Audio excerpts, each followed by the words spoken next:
안녕하십니까, 알림이 황희두입니다.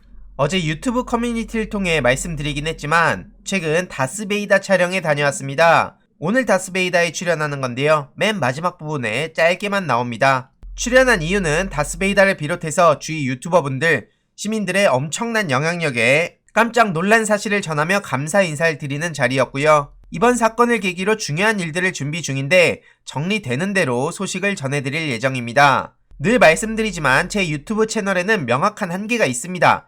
그렇기에 새로운 채널을 준비 중이라고 지난번에 말씀드린 바도 있고요. 시사뿐만 아니라 다양한 영역의 청년 스피커 양성이 그 무엇보다도 중요한 시기입니다. 2년 전부터 주장은 해오고 있지만 현실적으로 쉽진 않다고 느낍니다. 그럼에도 불구하고 누군가는 환경을 조성하고 교육도 하고 지원 및 연대를 추진하는 게 필요하다고 생각하고요.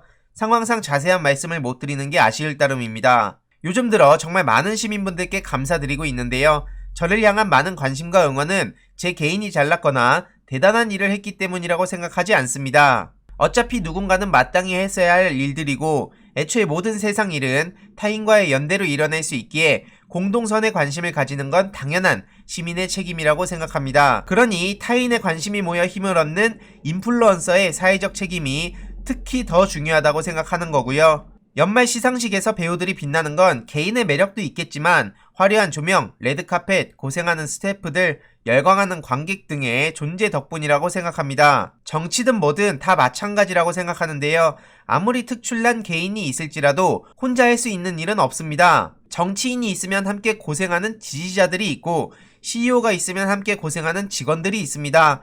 우리 모두는 각자의 위치에서 각자의 역할을 충실히 할 뿐인데요. 그렇기에 저는 주연뿐만 아니라 다른 모든 이들도 존재 자체로 존중받고 대접받는 사회를 꿈꾸는 겁니다. 실제로 초중고등학교 강연에서도 늘 하는 얘기이기도 하고요. 꼭 스카이대학교에 가지 못했다 하더라도 혹은 돈이 많지 않다고 하더라도 혹은 특정 지역이나 특정 성별이나 어떤 아픔이나 다 떠나서 인간으로서 존중받고 대접받는 건 당연한 것이죠. 힘이 약하고 세고 돈이 많고 적고가 무슨 상관이겠습니까? 그게 노무현 전 대통령께서 말씀하셨던 사람 사는 세상이라고 저는 이해하고 있고요. 여러모로 다들 힘든 시기지만 각자의 노력에 자부심을 가지고 스스로에 대해서도 잠시나마 칭찬하고 힐링하는 시간을 가지면 좋을 것 같습니다. 앞으로도 저는 제 위치에서 꾸준히 역할을 해나가도록 하겠습니다. 누군가의 주목을 받든 주목을 받지 않든 제 스스로가 알고 만족하면 되는 거 아닐까요? 그나저나 총수님에 맞춰서 컨셉 사진 한번 찍어보려다 이도저도 안되고 실패한 것 같습니다. 아무튼 오늘 밤 다스베이다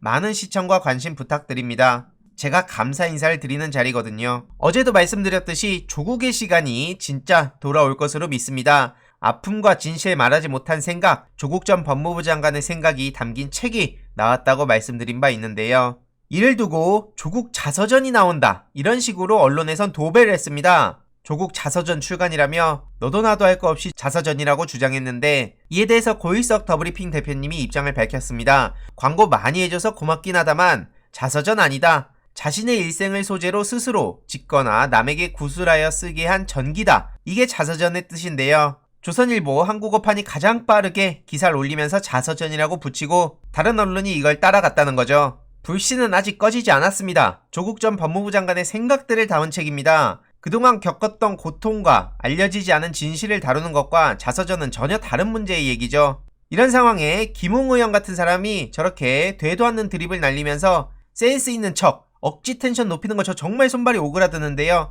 아무튼 이런 식으로 조롱을 하고 있습니다. 그런데 중요한 건 참고로 김웅씨 당대표 경선에서 탈락했습니다. 그러니까 저런 식으로 한다고 주목받고 관심받고 인정받고 센스 있다고 막 평가받고 재밌다고 그런 평가 받는 거 아닙니다. 그럴 거면 차라리 나가서 유튜브를 하든가. 국회의원이 저렇게 어설픈 드립 날린다고 해서 주목받고 인정받는 거 아니라고 생각하고요. 차라리 드립을 칠 거면 진짜 센스 있게 쳐야지. 이런 거야말로 억지 텐션이라고 생각합니다. 아무튼 조선일보는 저렇게 조국 자서전 타령까지 하면서 진중권, 권경애 이런 사람들의 의견까지 저렇게 실어주고 있는데요. 일단 그리고 저들이 뭐라고 저렇게 언론에서 보도를 해주는지 모르겠습니다만 조선일보니까 아 그럴 수도 있겠구나 라고 생각은 듭니다. 물론 이에 대해서 네티즌들은 열등감의 표현 아니냐, 조국에 대한 이 얼마나 지독한 열등감이냐, 진중권은 동양대 2천만원 취재는 왜 막았냐, 그건 진중권 스스로한테 할 소리 아닐까, 조선일보가 잘 써주는구나, 이런 비판적인 반응들이 이어졌습니다. 중요한 건 저들이 그러든 말든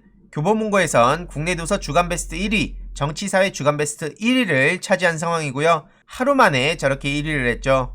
게다가 예스24에서도 베스트에 바로 올랐는데요. 베스트셀러 1위에 오른 겁니다. 일별 베스트로 보더라도 하루 만에 저렇게 베스트를 차지했는데 교보문고나 예스24에서 구매하신 한 분 한 분들의 노력 덕분 아닐까 생각합니다. 어제도 말씀드렸지만 조만간 한 100건 정도 나눔 이벤트를 진행할 예정이고요. 빠른 시간 내에 공유를 드릴 예정입니다. 그리고 대구 MBC에서 또 해냈습니다. 최성의 수사 노골적인 봐주기를 했다는 의혹을 대구 MBC에서 보도한 건데요. 검찰의 실체에 대해서 계속해서 추적하고 있는 분이 바로 신병철 기자님이죠. 핵심은 최성의 본인의 피고소 사건과 관련해서 검찰의 봐주기식 수사 의혹을 얼마 전에 보도를 했었는데 당시 검찰은 그 사건을 공소시효 등을 이유로 불기소 처리했습니다. 그런데 취재 결과 공소시효가 남았다는 법적 판단이 많다는 거고요. 심지어 횡령 의혹에 대해선 기소조차 안 했다는 게 드러난 거죠. 보시다시피 공소시효가 도가되어 공소권 없음이 명백한 경우에 해당해서 각하한다라고 되어 있죠. 하지만 최성희는 임기 4년의 총장직을 계속 연임했기에 마땅히 해야 할 일을 하지 않은 부작위에 의한 업무 방해가 된다는 거고, 그러니까 잘못된 법적 판단이라는 거죠. 게다가 검찰의 봐주기식 수사 의혹은 또 있는데 교육부 동양대 회계감사에서 14건의 부적정 처리 사례가 적발된 겁니다. 상당수는 최성희의 횡령과 배임 행위로 의심돼서 검찰의 수사 의뢰가 됐는데 본인이 회장으로 있던 한국사립대학 총장협의회에 1,600여만 원을 지급하고 2012년에는 28차례에 걸쳐서 내부 결제 없이 2,800여만 원을 학교로부터 지급받은 바도 있고 2011년부터 약 4년간 108차례에 걸쳐서 331일간 증빙 없이 출장비 6,900만 원을 받았다는 겁니다. 출장을 안 가면서 부당하게 받은 돈이 확인된 것만 730여만 원이란 거고요. 이렇게 업무상 횡령이 명백해 보이는데도 검찰은 기소를 하지 않았다는 거고요. 사학비리 얘기까지 나오죠. 이런 최성애를 계속해서 덮어주고 이 사람의 입만 보고 조국 일가를 난도질한 검찰과 언론 그리고 야당 등 과연 누가 책임지는 걸까요? 여기서 그렇기에 진실을 계속해서 알려야 된다고 생각하는 것이고 조국의 시간을 더 많은 사람들이 볼 수 있도록 나눔 복수를 계속해서 진행할 예정입니다. 정말 묻고 싶습니다. 아무리 조국 전 법무부 장관이 싫다고 하더라도 저렇게 70여 곳의 압수수색을 받은 만큼 잘못한 것인지, 만약에 그렇다고 생각한다면 이보다 더 중한 범죄를 저지른 사람들은 왜 정작 기소조차 안 되고 덮이는 일들이 수두룩한지, 그들을 보도하지 않는 언론에 대해서는 또 어떻게 생각하는지, 심지어 그런 사람들이 제일 야당이나 이런 데에 들어가는 건 또 어떻게 생각하는지 정말 진심으로 묻고 싶습니다. 조만간 조국의 시간 관련해서 공지를 드리도록 하겠습니다. 주위에도 널리 공유 부탁드리겠습니다. 이번 내용도 유익했다면 구독, 좋아요, 알림 설정, 멤버십 가입 정말 큰 힘이 된다는 점 말씀드리고 싶습니다. 이번 내용도 주위에 널리 공유 부탁드립니다.